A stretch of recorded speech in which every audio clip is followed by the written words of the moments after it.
Amalan itu dalam Islam tidak menjamin orang masuk surga. Jadi jangan terlalu menghayal. Tuhan bikin dosa apa dia sampai dibaptis?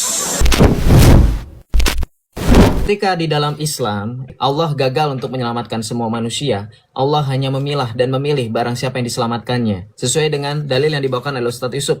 Bahwa orang yang mengerjakan, orang yang kemudian melaksanakan sholat, zakat, dan sunnah Nabi. Pertanyaan saya, apakah Allah hanya pilih kasih terhadap orang yang meskipun tidak menjalankan aturannya, dia tidak mengasihi? Tidak ada kesempatan bagi mereka untuk bertobat. Dalam artian begini, beda dengan Tuhan kami, dalam Matius 5 ayat 25, Allah kami tetap mengasihi. Ustadz Yusuf silahkan dibuka. Matius 5 ayat 45 sampai 46. Dengan demikian, kamu akan menjadi anak-anak Bapamu yang di sorga. Yang, perhatikan Allah Bapa di sorga, mengasihi orang benar maupun orang tidak benar. Orang fasik maupun orang tidak fasik. Keselamatan, Ustadz, saya rasa kita bermain logika. Sebagai manusia, kalau kita temukan orang asing di pinggir jalan yang butuh bantuan, kita tidak akan tanya, kamu agamanya apa? Betul nggak? Manusia saja mampu mengasihi sesama manusia tanpa harus pandang bulu. Bagaimana Allah sang pencipta yang katanya Maha Rahim, Maha Rohman hanya mengasihi manusia yang mau mengerjakan perintahnya? Lagi pula Ustadz, amalan itu dalam Islam tidak menjamin orang masuk surga. Jadi jangan terlalu menghayal. Ya, jangan terlalu menghayal. Kenapa? Karena dalam hadis Nabi nih, ya, masuk surga itu bukan karena beramal, tapi karena rahmat Allah. Jadi, percuma beramal kalau tidak dirahmati Allah. Kita lihat datanya di sini dari hadisnya. Perhatikan, hadis riwayat Muslim nomor 2817. Perhatikan. La yudkhilu ahadan, tidak ada amalan seseorang yang bisa memasukkannya ke dalam surga dan menyelamatkannya dari neraka, tidak juga denganku, kecuali dengan rahmat dari Allah. Jadi, amalan ternyata tidak berfungsi. Kemudian, Ustadz, perhatikan. Dalam kekristenan, apakah kemudian Allah menyelamatkan orang tanpa ada syarat? Tentu juga ada syarat, tentu juga tertata.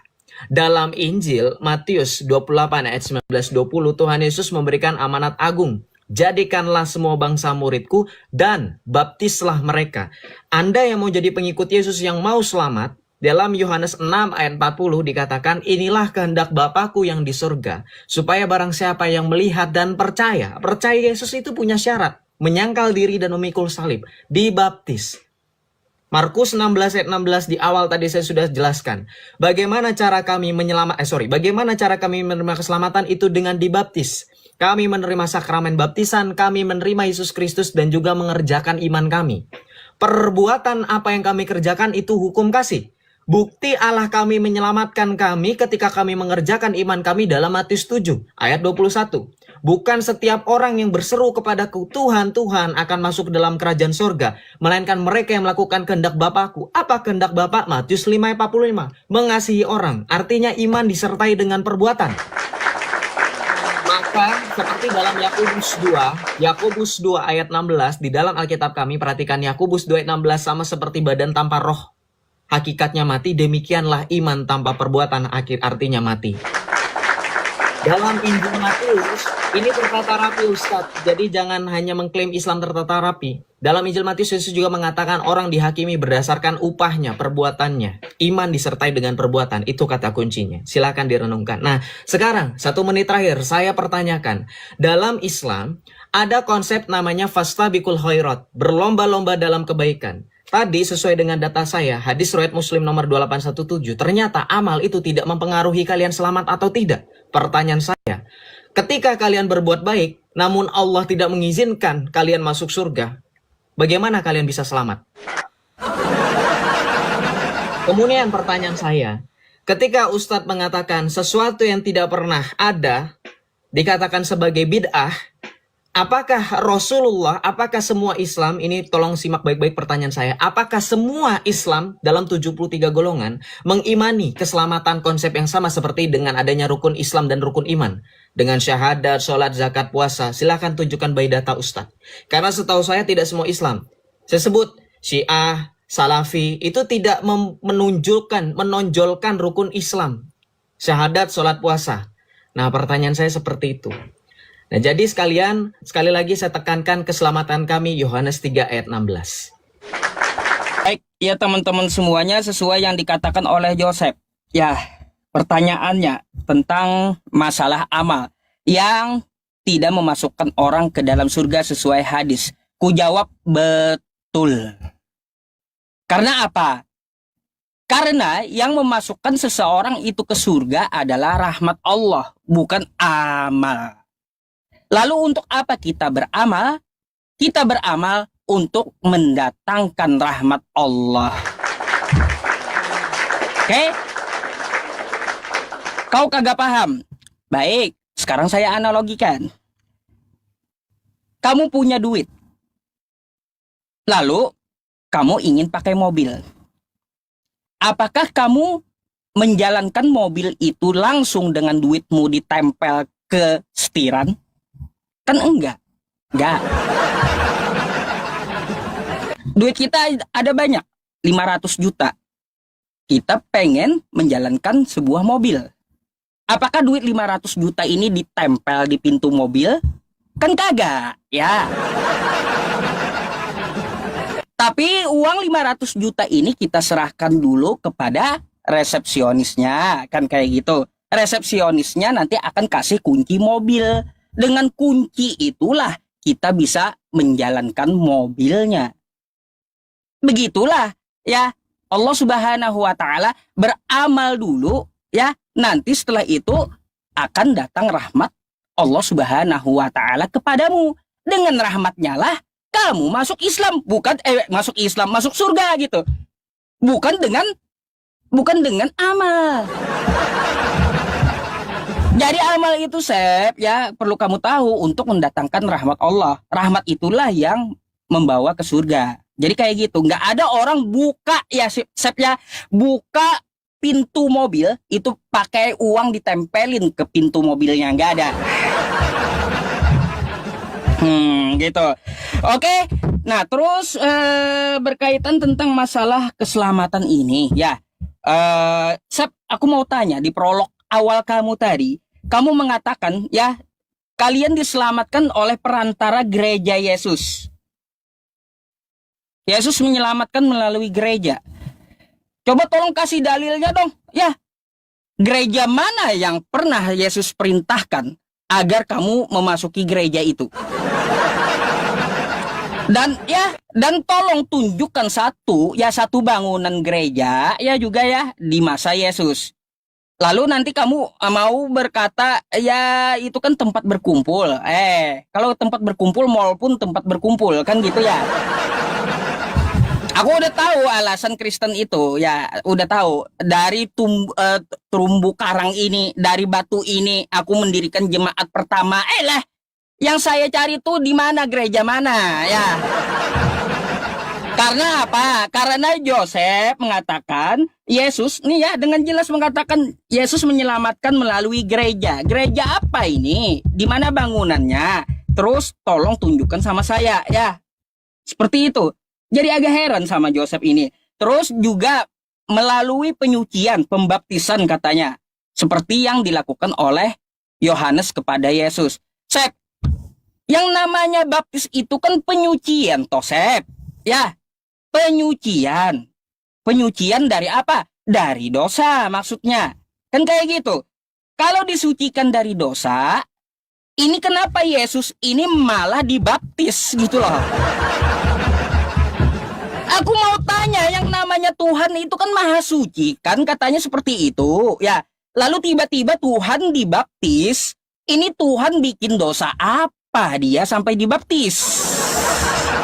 Oke, saya jawab pertanyaan terakhir dulu, masih fresh nih. Kenapa Yesus dibaptis? Ini yang nggak tahu.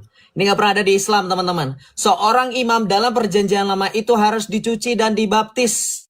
Dibaptis dalam artian apa? Harus dibersihkan dengan air. Yohanes membaptis dengan air, makanya Yohanes mengatakan kepada para pengikutnya, ada yang datang setelahku, ia bukan lagi membaptis dengan air, melainkan dengan api, yaitu Roh Kudus. Maka Yesus dengan pembaptisan itu berani mengatakan dalam Matius 28:19 ayat 20, mengatakan apa? Baptislah mereka dalam nama Bapa dan Putra dan Roh Kudus dengan materi air. Nah, di mana datanya bahwa dalam perjanjian lama bahwa imam besar, perhatikan Yesus itu imam besar ya. Ustadz Yusuf mungkin sudah tahu. Dalam Keluaran 29 ayat 4, teman-teman. Ini tipologi ya, Ustadz Yusuf ya harus tahu. Keluaran 29 ayat 4. Di sini dikatakan, jadi seterusnya saya balik kamera untuk tampilin data ya. Saya balik kamera tampilin data. Keluaran 29 ayat 4, Ustadz Yusuf, perhatikan. Di sini dikatakan apa? Engkau harus membawa Harun dan anak-anaknya ke pintu kemah pertemuan dan membasuh mereka dengan air. Inilah penabisan Harun untuk dikatakan menggenapi tipologi dalam perjanjian lama, yaitu seorang imam besar harus dicuci dengan air. Ya. Maka di dalam Imamat 8 ayat 9 pun sama. Jadi pola pencucian ini untuk menunjukkan, menegaskan jabatan keimamatan Yesus sebagai imam besar. Mana bukti Yesus imam besar? Kita baca dalam perjanjian baru di dalam Ibrani 4 ayat 15, ayat 14 sampai 15. Kita baca dalam Ibrani. Bahwa Yesus dikatakan sebagai imam besar, ya. Nah, Ibrani 4 ayat yang 14. Jadi karena kita sekarang mempunyai imam besar agung yang telah melintasi semua langit. Nah, inilah tipologi dalam perjanjian lama. Jadi Yesus, teman-teman, dibaptis bukan untuk menegaskan dia berdosa karena melakukan dosa pribadi. Bukan, Yesus itu imam besar. Jadi makna baptisan pada saat sebelum Yesus dibaptis, itulah menegaskan penahbisannya sebagai imam besar. Nah, karunia ini juga yang menegaskan Yesus diurapi sesuai dengan Mazmur. Ya, sesuai dengan Mazmur untuk menegaskan dialah anak Allah, gitu, ya. Nah, kemudian dari pertanyaan Yusuf PI yang berikutnya mengenai gereja. Oke. Yesus, betul kata Ustadz Yusuf, mendirikan gereja, bukan bangunan, Ustadz. Makanya kami bisa bergereja di mana aja. Gereja itu bukan bangunan, ya. Siapa gereja? Oh, Ustadz mungkin bertanya gitu, siapa gerejanya? Matius 16 ayat 18. Kita baca di sini. Nah, diberikan melalui perantara. Kenapa? Coba Ustadz perhatikan di sini. Saya tanya, apakah Muhammad diberikan kuasa seperti Petrus oleh Tuhan? Kita baca. Aku pun berkata kepadamu, engkau adalah Petrus, dan di atas batu karang ini aku akan mendirikan gerejaku. Dan perhatikan, alam maut tidak akan menguasainya. Ayat 19, Yesus berkata, kepadamu kuberikan kunci kerajaan sorga. Jadi kalau ditanya kunci kerajaan sorga siapa? Petrus, bukan Muhammad. Ada nggak dalil Muhammad diberikan kunci surga? Ada nggak? Di sini juga diberikan kuasa, apapun yang kau ikat di bumi akan terikat di sorga, dan apapun yang kau lepaskan di bumi akan terlepas di sorga. Luar biasa kuasa Tuhan. Kemudian Ustaz perhatikan, kalau ditanya kenapa melalui gereja, kita lihat di dalam Efesus 2 ayat yang ke-22. Segala sesuatu telah diletakkannya di bawah kaki Kristus dan dia telah diberikannya kepada gereja sebagai kepala dari segala yang ada. Gereja adalah tubuhnya. Jadi Ustadz, keselamatan itu berada di dalam Yesus sebagai kepala dan gereja sebagai tubuh. Otomatis analoginya adalah seperti itu, kepala dan tubuh. Saya sudah jawab 2 pertanyaan. Oke, sekarang saya gantian bertanya Ustadz. Membantah juga, ya teman-teman perhatikan. Ustadz Yusuf tadi memberikan analogi berupa mobil. Ya, jadi kalau mau mengendari mobil harus beli dulu mobilnya. Amal itu bagaikan yang mendatangkan rahmat Allah. Betul Ustadz bilang seperti itu. Loh ini sama aja seperti menyogok. Seolah-olah Allah itu harus disogok dulu baru kasih rahmat. Dalam perjanjian lama, Yeremia 42 ayat 6 silahkan dibuka. Perbuatan kamu adalah selayaknya kain kotor di hadapan Tuhan. Jadi rahmat Allah itu tidak dengan sogokan amal. Ini salah besar dan ini blunder. Oke, teman-teman semuanya, saya akan jawab dulu ya pertanyaan Joseph. Ada nggak dalilnya Nabi Muhammad ke surga? Oke, teman-teman. Ya, mari kita baca bersama-sama. Siapkan pegang-pegang ya, pegang-pegang erat-erat. Dalilnya Sep ya ada ya hadis riwayat Muslim. Nih, atibabil jannah, atibabal jannah, yaumal qiyamah. Langsung aja ya. Aku mendatangi pintu surga dan minta untuk dibukakan. Penjaga surga pun berkata, siapa kamu? Aku menjawab, Muhammad. Penjaga surga berkata, aku telah diperintah membukanya untukmu. Dan aku tidak boleh membukanya untuk orang lain sebelummu. Berarti yang punya kunci tadi itu kagak berlaku tuh ya. Ada juga yang katanya naik ke sorga, berarti masih luntang-lantung itu, bergelantungan di langit berarti. Karena saat ini ya yang pertama kali boleh memasukinya rupanya Nabi Muhammad. Baru yang punya kunci ya. Terus ada juga yang klaimnya udah ke surga, naik ke surga, berarti luntang-lantung di pelataran surga itu berarti ya. Kasihan kali nungguin Nabi Muhammad dulu gitu ya, nungguin Nabi Muhammad dulu baru bisa masuk surga mereka yang pegang kunci tadi. Aduh, sama yang mengklaim udah naik ke surga. Aduh, memang ya, Masya Allah ya Nabi kita ya teman-teman semuanya.